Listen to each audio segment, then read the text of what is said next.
Hey guys, John V here with PhoneArena, and this is a quick hands-on look at the Casemate wireless power pad. So this is a Qi-enabled wireless charger.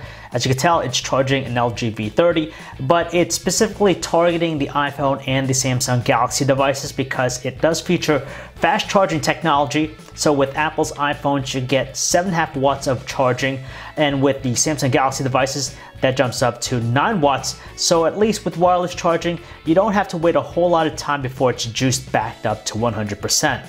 Now, as you can tell right now, the Casemate power pad is in an upright position, so you just place your smartphone over it like so, and actively will charge.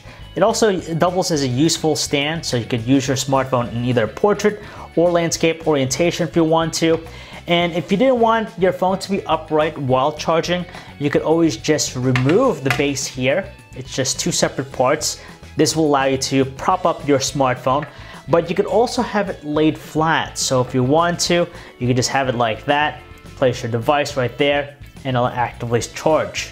And the last thing I want to show you here is that there is an LED light on the base itself. It'll turn on once your phone is placed on top of it. So at least even in the dark, if you can't tell just by looking at your smartphone, you can just look at it from the side and see the LED on to indicate that it is charging. The Casemate power pad is available right now. You can buy it online through places like Amazon. It sells for $60. It's available in two colors. We have the black one right here, also in white, and also comes included with an 18-watt Qualcomm quick charge USB wall adapter. So if you guys want to learn more about the Casemate power pad, you can check out our website, PhoneArena.com. This is John V, signing off.